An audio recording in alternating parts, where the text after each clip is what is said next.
Falastin da abin da yake da alaka da shi kenan.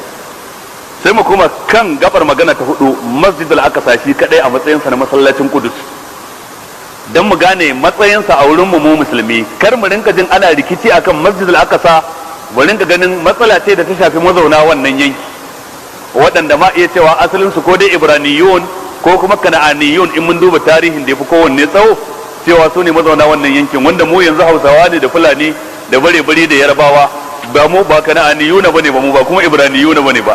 To amma mu san meye masallacin Masjid al-Aqsa. Alal hakika Masjid al-Aqsa masallaci ne mai matukar muhimmanci a wurin mu musulmi.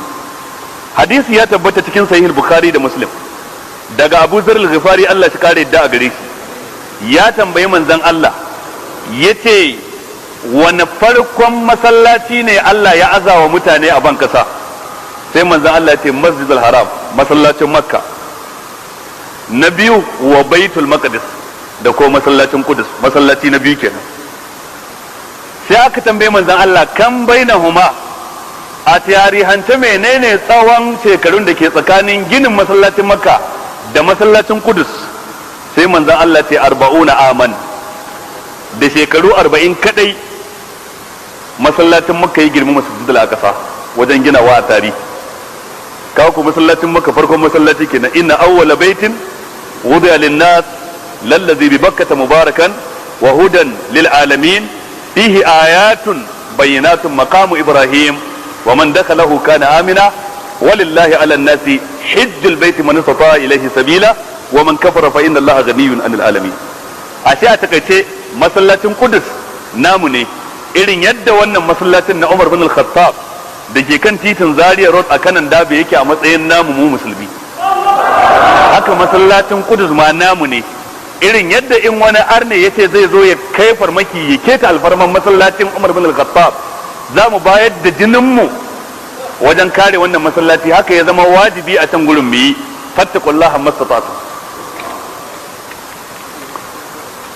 Na biyu, hadisi ya tabbata daga Abu Hurairah, Allah shi kare da gare shi, manzon Allah ce la tushaddu rihalu illa ila salasati masajid, ba a kulle kaya a dauki guzuri a yi tattaki ko balaguro dan zuwa a girmama wani wuri sai wurare guda uku.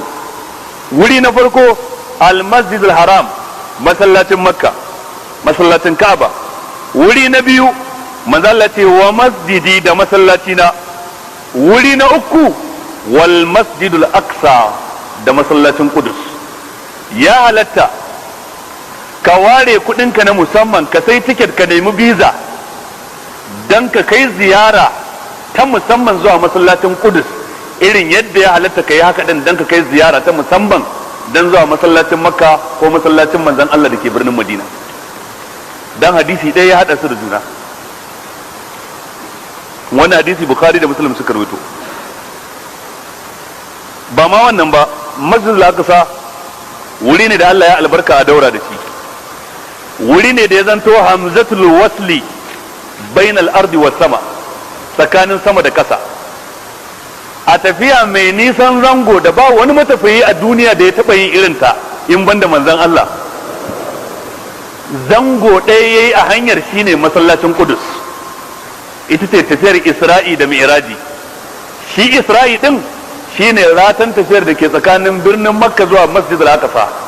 Shi Mi'raji din shine daga Masjidul Aqsa zuwa sama, ba ta ɗaya ba ta biyu ba, zuwa saman sama, zuwa inda ya rinka jin sarifa a kalamil qadar, motsawar kai kawo alƙaluman kudura sallallahu alaihi wa sallam. Allah ta subhanallazi asra bi abdihi laylan min al-masjid al-haram ila al-masjid al-aqsa alladhi barakna hawlahu linuriyahu min ayatina innahu huwa as-sami'ul basir. Sarki ya tabbata ga ubangiji wanda ya tafiyar dare da bawansa, shine manzon Allah sallallahu alaihi wasallam, tafiya a wani yanki na dare daga masallacin Makka zuwa ga al-masjid al-aqsa, masallacin Qudus, allazi barakna hawlahu, wanda muka sanya albarka daura da shi, inda Allah subhanahu wa ta'ala. To kaga masallacin Qudus a Qur'anance, masallacin Qudus a hadisance, a islamance, masallaci ne namu, domin shine masran nabi sallallahu alaihi wa sallam. daga makka zuwa kudus akan buraka aka yi tafiyar.